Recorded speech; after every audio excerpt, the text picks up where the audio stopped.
Hi everyone, it's Diana Palm, the Love Witch, and today we're going to talk about why he is a player. Yes, that's right. We're going to be breaking it open and talking about the player energy. And really, it comes down to one of two reasons why he's a player. First of all, ladies, I want to let you know that it is not your fault if you have ended up with a player, and it does not mean that there's something wrong with you, that you're not pretty enough, you're not sexy enough, or you're not smart enough. When you are with a player, the energy of a player has nothing to do with who they date. It has everything to do with who they are on the inside. Now, I know it's not only men that are players. Many more women have taken over this role in recent years, but the energy of a player remains the same. So regardless if you're male or female, here's what the energy of a player really is about. The first reason why somebody shows up with the player energy, whether they're doing a balancing act and they can't select a partner, they're spreading their energy among many, is because they have a deep unconscious wound that is unhealed. This has a lot to do with their worthiness and trying to seek validation from many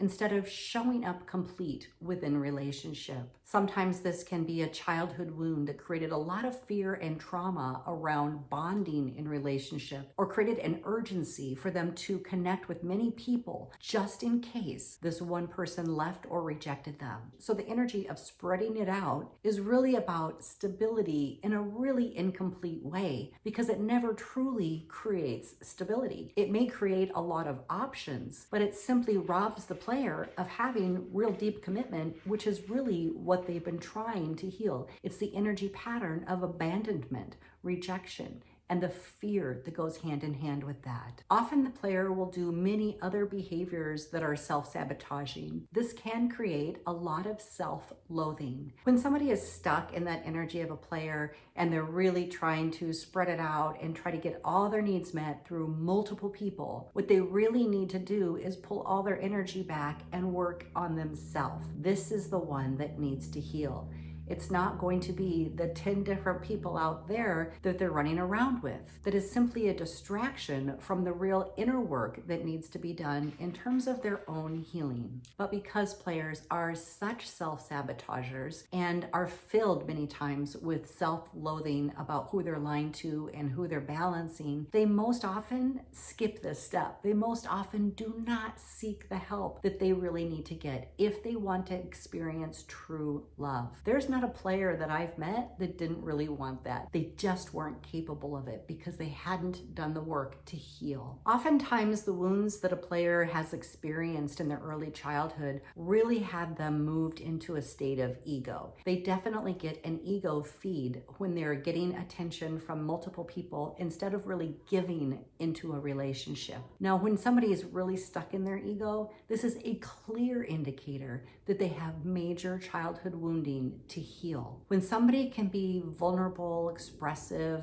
and open and committed in relationship, this indicates that they're healed, that they're ready, and that they value love, and that they have relationship skills that they can actually contribute to the relationship to make sure that it's a healthy one. And these are things to look for when you're looking for a lifelong partner or somebody that you can really count on to have a commitment with. Now, the second reason why somebody shows up as a player, you're not going to like this one because it's something that simply cannot be healed. The second reason somebody shows up as a player is because they do not have the monogamy gene. This is a simple fact. In this case, it means that nothing is wrong with the way that they are. Some people do not have a genetic predisposition to be in a committed relationship. They are genetically engineered to have multiple partners. But in this case, they do not feel shame about having multiple partners, and they do not have to lie about their behavior because they feel very confident about who they are and how they show up in the world. Even when it may or may not be the same belief system as their culture, society, or friend group, if they are being authentic to themselves and that they know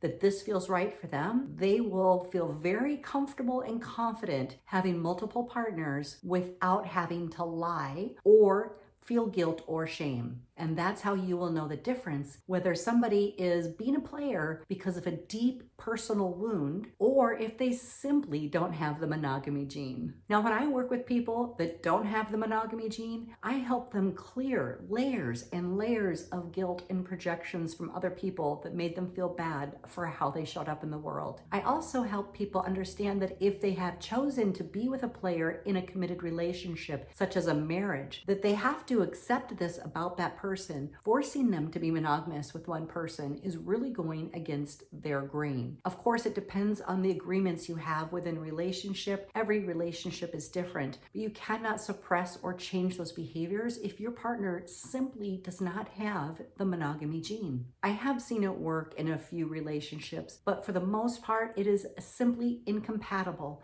if one partner has the monogamy gene and the other does not, because a monogamous partner will always feel that their partner is choosing somebody else over them, or that they're not prioritizing their needs. And this can be very harmful and destructive for the monogamous partner. Let me know down in the comments if you have experienced a relationship with a player, or if you're a player, and let me know how this has impacted your ability to sustain a healthy relationship with both yourself and your partners. If you like this video, be sure you give me a like down below, subscribe, and share it with your friends. Thank you so much for being here, everyone. I can't wait to see you in the next episode.